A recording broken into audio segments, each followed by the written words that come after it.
हरे कृष्णा प्रभु जी, हरे कृष्णा माता जी, आप सबके चरणों में दंडवत प्रणाम। तो आज का क्वेश्चन ये है कि मुझे नाम जाप में बिल्कुल भी मन लगता नहीं है। मुझे नाम जाप बिल्कुल भी अच्छा लगता नहीं है। मुझे कर्तव्य भाव में करना भी अच्छा लगता नहीं है। तो क्या मैं नाम जाप ना करते हुए कोई दूसरा सेवा करके गोलोक धाम जा सकता हूँ? वाह!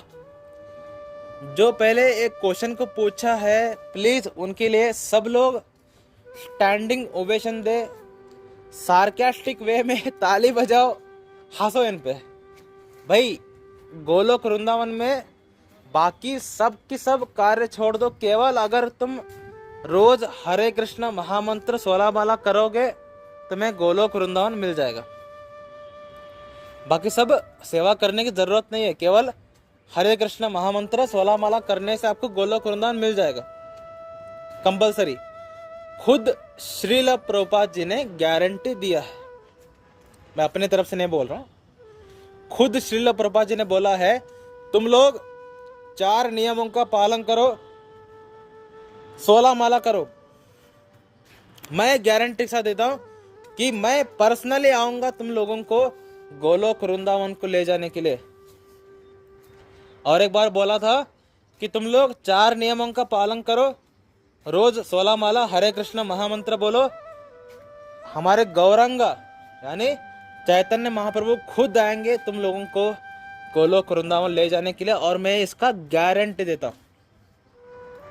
तो समझ पा रहे हो? यानी बाकी सेवा करने की जरूरत नहीं है। 4 नियमों का पालन करते हुए आपको अगर केवल हरे कृष्ण महामंत्र जपोगे 16 माला तो गोलोक वृंदावन फिक्स है। तो आप माला से बच नहीं सकते। माला इज नॉट ऑप्शन, ऑप्शनल नहीं है, माला इज कंपलसरी। बाकी सब सेवा ऑप्शनल है, ठीक है। केवल अगर आप नाम लोगे तो नाम आपको गोलोक वृंदावन दे देगा, सिंपल। ऐसे वक्त में एक व्यक्ति के अंदर ये भाव आता है कि अब तो ये कर्तव्य हो गया मेरा, कंपलसरी करना ही है वरना मेरा उद्धार नहीं होगा, लेकिन मेरा मन लगता नहीं है। ऐसा क्यों हो रहा है? ठीक है, इसके मैं आपको परफेक्ट एग्जांपल देता हूं, परफेक्ट सॉल्यूशन भी दूंगा। Perfect solution, perfect question. Srila Prabhupada ji का भी एक बुक है, परफेक्ट क्वेश्चन परफेक्ट आंसर्स, ठीक है। और श्रील प्रभुपाद जी के गुरु महाराज जी के पिता यानी भक्ति सिद्धांत सरस्वती ठाकुर प्रभुपाद जी के पिता भक्तिविनोद ठाकुर जी ने भी एक परफेक्ट बुक लिखा था, जैव धर्म। यानी एक जीव का धर्म क्या है, एक आत्मा का धर्म क्या है। मैं आपको कहता हूं, मैं अपने पूरे जिंदगी में उससे मास्टरपीस बुक आज तक नहीं पढ़ा है। उतना मास्टरपीस बुक है वो। अगर कोई व्यक्ति को जैव धर्म मिला ना, सल्यूट है। हमारे भक्ति वेदांत नारायण महाराज जी ने जैव धर्म को लिखा था और उन्होंने खुद जैव धर्म को 38 टाइम्स, शायद 34 या 38 टाइम्स पढ़ा है। और वो कहते हैं जो व्यक्ति जैव धर्म नहीं पढ़ा वो मेरा शिष्य नहीं है, ठीक है। उनका इतना स्ट्रिक्ट रूल्स था। एक बार एक व्यक्ति श्रील प्रभुपाद जी के पास आता है, बोलता है, स्वामी जी, हाँ बताओ। मैं चैतन्य चरितामृत पढ़ रहा था। श्रील प्रभुपाद जी बोले, वाह, तुम चैतन्य चरितामृत तक पहुंच गए, वेरी गुड। नहीं स्वामी जी, मेरी बात सुनिए, हाँ बताओ। कि मैं जब चैतन्य चरितामृत पढ़ रहा था वहां पर हमारे गौरंग महाप्रभु यानी चैतन्य महाप्रभु कहते हैं, जो व्यक्ति 1 लाख बार रोज कृष्ण धन अर्जित नहीं करता, यानी जो व्यक्ति रोज 1 लाख बार 1 लाख बार हरे कृष्ण महामंत्र नहीं बोलता। चैतन्य महाप्रभु क्या बोल रहे हैं? 1 लाख नाम यानी 64 माला। अगर आप रोज 64 माला कर रहे हो तो आप रोज 1 लाख बार कृष्ण धन अर्जित कर रहे हो। तो मैं केवल लखपति के घर में प्रसाद स्वीकार करता हूं। तो चैतन्य महाप्रभु के एक्चुअली कितने बड़े गोल्स हैं, ठीक है। यानी उनका टारगेट कितना है, मैं उन्हीं के घर में खाना खाता हूं, उन्हीं के घर में प्रसाद स्वीकार करता हूं जो लखपति है। यानी जो लोग रोज 1,00,000 बार 164 माला हरे कृष्ण महामंत्र करते हैं। हम 10 माला करने को तो रो रहे होते हैं यहाँ पे, और गौरंग महाप्रभु क्या बोल रहे हैं, जो लोग 64 माला करेंगे केवल मैं उन्हीं के घर में खाना खाऊंगा। तो अगर कोई व्यक्ति हरे कृष्ण महामंत्र बोलता है और कृष्ण को भोग लगाता है, यानी हमारे चैतन्य महाप्रभु भोग लगाता है, लेकिन अगर 10 माला करता है तो चैतन्य महाप्रभु देखते भी नहीं उसको। तो ऐसे विचित्र क्वेश्चंस को रखते हुए ये व्यक्ति आया हमारे श्रील प्रभुपाद जी के पास और एज इट इज बोला कि चैतन्य महाप्रभु 1,00,000 बार हरे कृष्ण महामंत्र बोलने वाले व्यक्ति के घर में ही खाना अगर खाते हैं तो हम जो ऑफर करते हैं, हम तो सब लोग 16 माला करने वाले व्यक्ति, तो हम जो भोग अर्पण करते हैं चैतन्य महाप्रभु को, तो क्या उसको चैतन्य महाप्रभु खाता है? श्रील प्रभुपाद जी ने मुस्कुराया, बोला तुम 4 नियमों का पालन करो और रोज हरे कृष्ण महामंत्र बोलो 16 माला, मैं देखता हूँ ये चैतन्य महाप्रभु कैसे नहीं खाते। ओ भाई साहब, क्या जबरदस्त डायलॉग डिलीवरी। ऐसा कौन बोल सकता पता है? जो अंतरंग पार्षद है कृष्ण का, जो कृष्ण के फैमिली से बिलोंग करता है। देखो, मैं, मेरी माँ, मेरे पिताजी, मेरा भाई, 4 लोग फैमिली। अगर मुझे किसी ने बोला कि मुझे आपकी माँ का दिल जीतना है, तो क्या मैं उनके लिए रबड़ी बनाऊं? मैं बोलूँगा बनाओ। लेकिन आपकी माँ को रबड़ी पसंद नहीं है, मैं बोलूँगा मैं देखता हूँ कैसे नहीं खाती है। ऐसे बोल रहे थे हमारे श्रील प्रभुपाद कि मैं देखूंगा चैतन्य महाप्रभु कैसे नहीं खाते इसको, ठीक है। तो श्रील प्रभुपाद हमारे कृष्ण के फैमिली से बिलोंग करते हैं, यानी वो गोलोक वृंदावन से आने वाले आचार्य हैं, ठीक है। तो वहां से आने वाले, गोलोक वृंदावन से आने वाले आचार्य श्रील प्रभुपाद जो कृष्ण के फैमिली से बिलोंग करते हैं, उन्होंने गारंटी दिया है क्या, कि अगर आप रोज 16 माला करोगे और 4 नियमों का पालन करोगे, हरे कृष्ण महामंत्र बोलोगे, तो मैं गारंटी सा देता हूं कि तुम्हें गोलोक वृंदावन मिलेगा। अब जितने भी लोगों ने 8 मिनट तक सुना है, मुझे पक्का गाली दे रहे होंगे कि भाई साहब आप क्या बोल रहे हैं, मैंने आपको क्वेश्चन क्या किया है कि हमें मन नहीं लग रहा है, इसका कारण बताओ, और कैसे मन लगे इसका सोल्यूशन बताओ। देखो, डायरेक्ट सोल्यूशन देने से वास्ट टाइम नहीं आता है, ठीक है। इसीलिए हम पहले प्रॉब्लम एड्रेस करते हैं, उसके बाद सोल्यूशन देते हैं, ताकि यूट्यूब में ग्रोथ हो, थोड़ा आपका भाई पैसे कमाए। 3 साल हो गए यार, आप एक रुपये नहीं कमाए हैं, ठीक है। सॉरी, जोक मार रहा था। लेकिन सीरियसली पहले प्रॉब्लम को एड्रेस करना ज़रूरी है। हमें वास्ट टाइम के लिए नहीं करते, ना ही पैसे कमाने के लिए, ठीक है। हमारे कोई अल्टरनेट मोटिव नहीं है, हम केवल और केवल कृष्ण भक्ति का ज्ञान एज इट इज देना चाहता है, दैट इज द रियलिटी, ठीक है। तो सॉल्यूशन क्या है और प्रॉब्लम क्या है कि हम क्यों हमारा मन लगता नहीं है?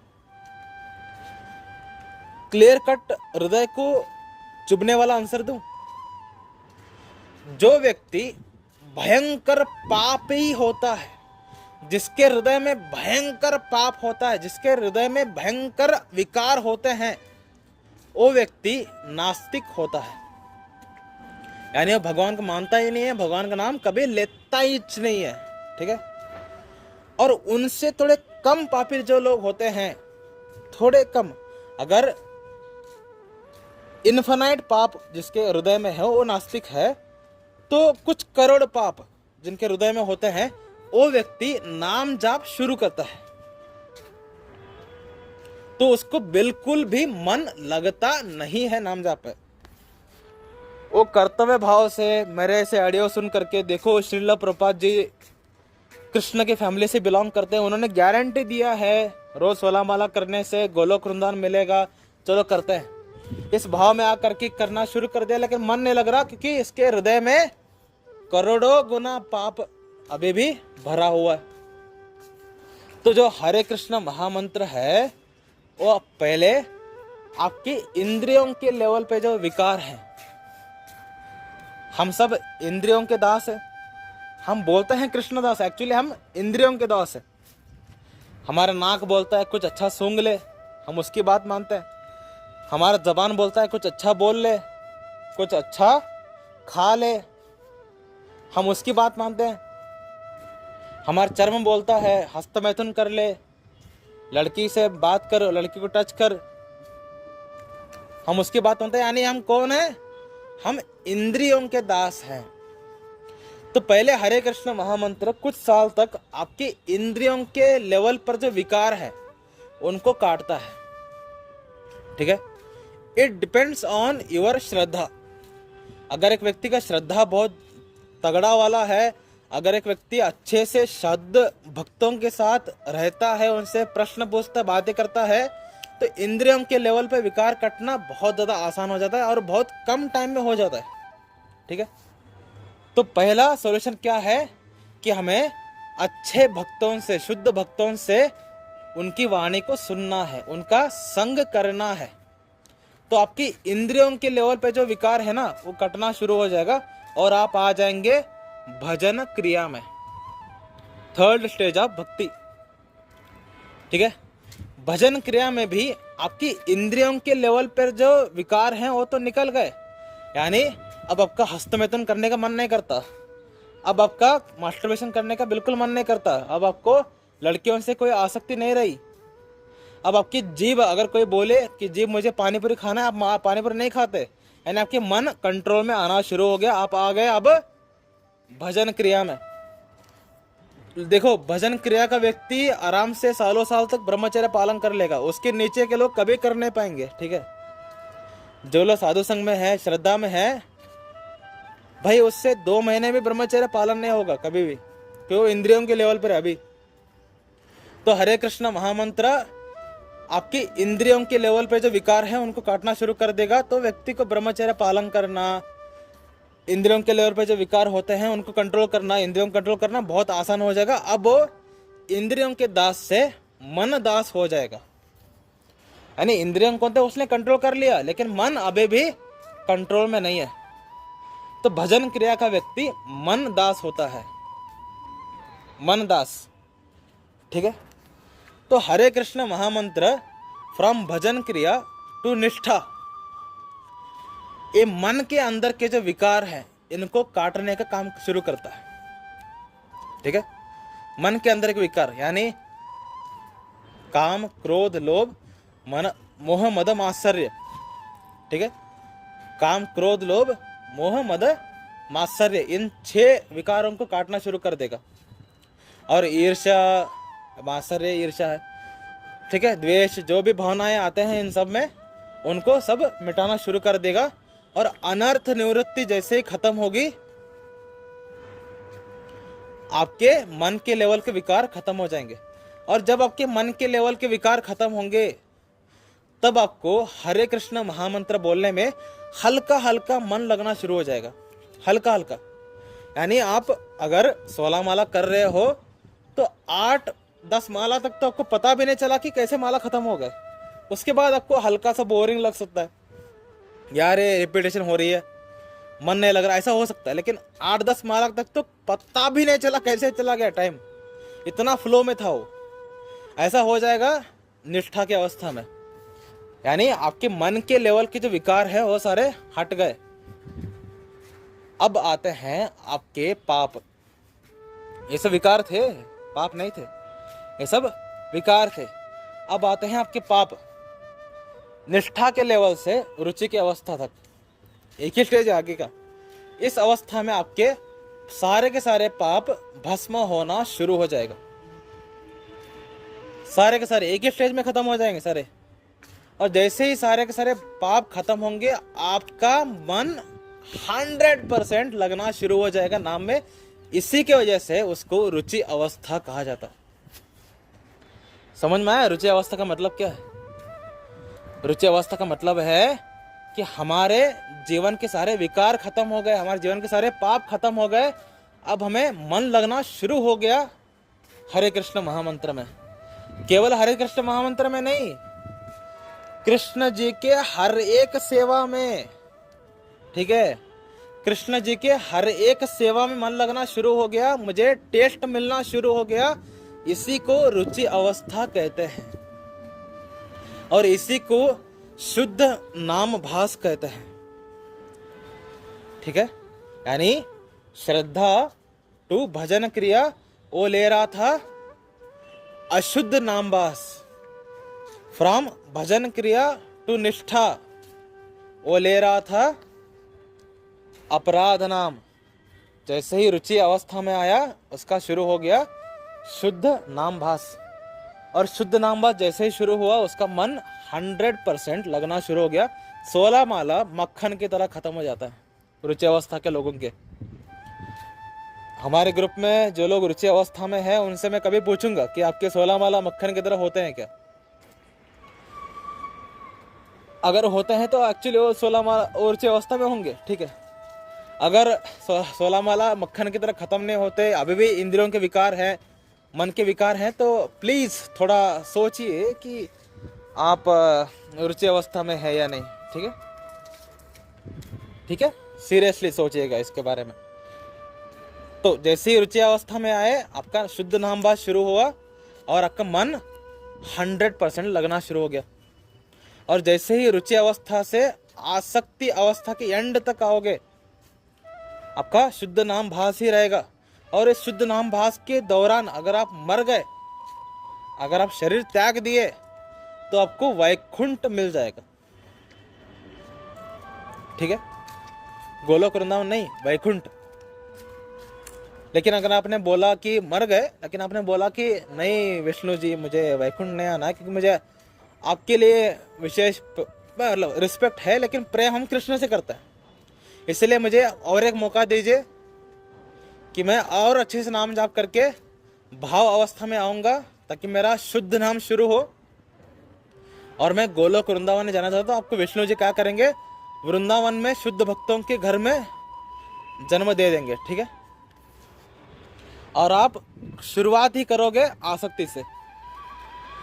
जैसे ही आप आसक्ति से शुरुआत किए, या ऐसा सोचेंगे कि आप मृत्यु नहीं हुए आपका, और आप जैसे ही भाव अवस्था में आओगे शुद्ध नाम में, देखो आसक्ति से पहले ही आपके सारे के सारे विकार पाप सब कुछ खत्म हो गया, जीरो हो गया। आप पूरा पुण्य पाप सब जीरो, नो नथिंग, कब कुछ नहीं है बचा। और भाव अवस्था में जब आओगे पूर्ण कृष्णमय बन जाओगे, पूर्ण कृष्णमय, यानी आपको अब कृष्ण को छोड़ करके दूसरा कुछ दिखता ही नहीं है। 24 आवर्स 365 डेज आप कृष्ण के ही स्मरण में रहते हैं, चिंतन में रहते हैं, कृष्ण की ही गुंग में रहते हैं। उसी को भाव अवस्था कहा जाता है, शुद्ध नाम। और ऐसा शुद्ध नाम वाला व्यक्ति अगर किसी के कान में हरे कृष्ण महामंत्र बोल देगा ना, वो वही की वही भक्त बन जाएगा। उतना पावर होता है शुद्ध नाम में। और जो व्यक्ति शुद्ध नाम ले रहा है भाव अवस्था में, जिसकी मृत्यु होती है, शरीर त्याग करता है, उसको गोलोक वृंदावन मिलता है। तो गोलोक वृंदावन को प्राप्त करना उतना आसान नहीं है। ठीक है, लेकिन जैसे हमारे श्रील प्रभुपाद जी ने कहा है, अगर कोई व्यक्ति 4 नियमों का पालन करते हुए रोज 16 माला हरे कृष्ण महामंत्र बोलता है, चाहे कर्तव्य भाव से या चाहे मन लगे या ना लगे बोलता है, तो एक दिन वो अशुद्ध नामभास थे अपराध नाम में आएगा, अपराध से शुद्ध नाम भास में आएगा, शुद्ध नाम से कब वो शुद्ध नाम में आ जाएगा उसको खुद पता ही नहीं चलेगा, और वो गोलोक वृंदावन में एंट्री मार लेगा। ठीक है, समझ में आया श्रील प्रभुपाद जी ने क्या एक्चुअली वाक्य बोला था उसमें? ठीक है, वेरी गुड। तो ऐसे डिकोड करना होता है बातों को। देखो महान आचार्य लोग एक वाक्य एक के लाइन बोलते हैं, लेकिन जो शास्त्र पढ़ते हैं, जो उनकी वाणी को अच्छे से समझते हैं, वो एक वाक्य के ऊपर ऐसे 20 मिनट तक बात करता है। ठीक है, चलते हैं अगले ऑडियो में। हरे कृष्ण।